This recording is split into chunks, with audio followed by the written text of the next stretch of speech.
Continuing part 3, the story of the scroll, the reversal. Haman proclaims the new world.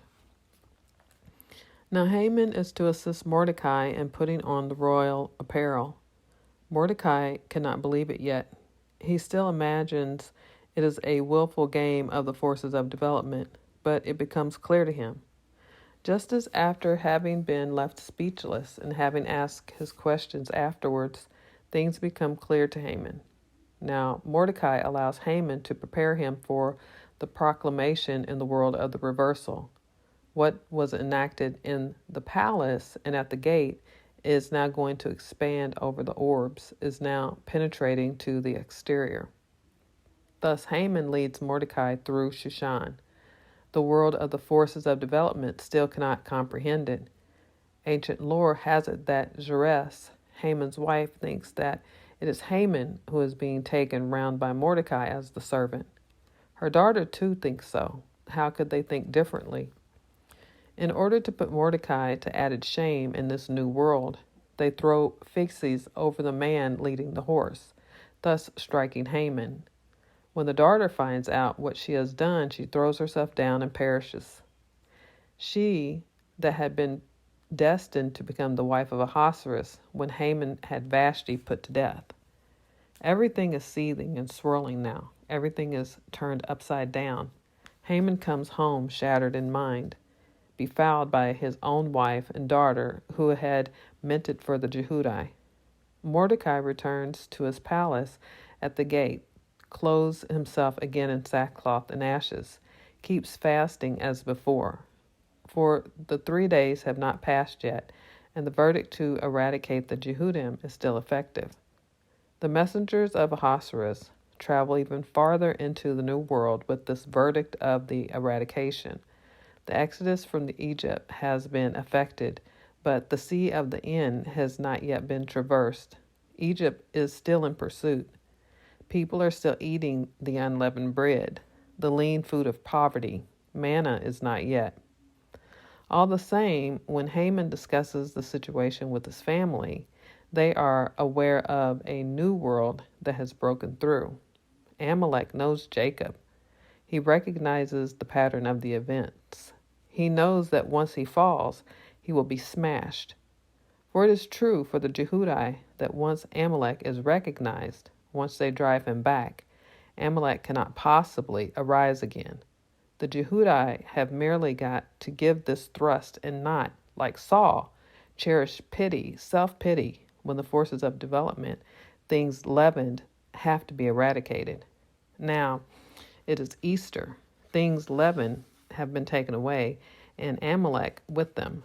Thus Haman is full of fear and despair. Will rescue be possible? Maybe the Queen Esther, who had invited him together with the king. She might bring relief, this mysterious one, for the mystery had not yet been revealed. Would it imply something for him, Haman? The second meal of Esther. While Haman is still full of confusion, full of fear and horror, messengers of the king come around to accompany him to the second meal of Esther. The first had been in the former half of the month. The second is now in the latter half. The meals of Esther are on either side. At the first meal, she merely refers to the second. Now there is the second meal, and again the king asks her what is her petition, and again he is ready to grant it to her unto half of his kingdom. At the second meal, Esther reveals who she is. She reveals she pertains to those whom Haman meant to eradicate, that she belonged to the other side, which only now in this new world becomes perceptible. In the former world she was the hidden one, now she is visible. To Haman it means another blow. What he had been persecuting was identical with the king, identical with the secret side of the king. Was it possible? How is it one does not know anything about such a thing? Is development so blinding? Does one get so obsessed by the forces of development as to lose sight completely of such matters? Again the king gets wrathful, and he goes into the palace gardens. Michael is cutting down young trees there. It only adds to the king's wrath. A new zenith in the world and in individual man is at hand. The king re-enters the palace and sees Haman pleading with Esther, the forces of development beseeching the hidden secret for their conversation. At the very moment the king enters, Michael pushes Haman across the bed so that he falls down over Esther. The king imagines that in his absence, Haman wants to commit an indecent assault on Esther, and his wrath increases. That is the moment when Harbona, the chamberlain, interferes. He points at the gallows tree of 50 cubits, which Haman had erected for Mordecai. Haman is then hanged on that tree. It is not the Ivri. On the contrary, it is the forces of development that lose ground under their feet. They no longer have any connection with this new world. The Thorns. The tree on which Haman hangs, the tree he had prepared for himself, which he destined it for Mordecai, is the Kotz, the tree of thorns.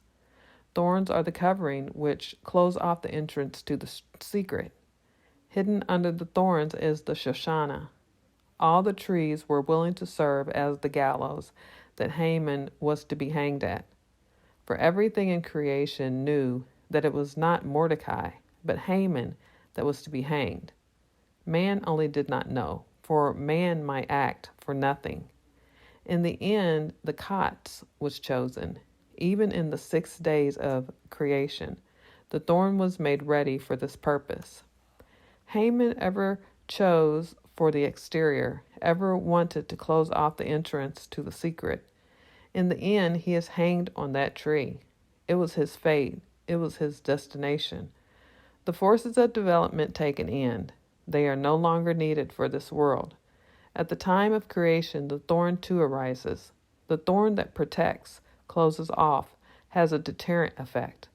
Haman becomes visible as the thorn. He does not grow any longer. He stops there as he is, and he causes suffering to anybody that touches him. But people now know.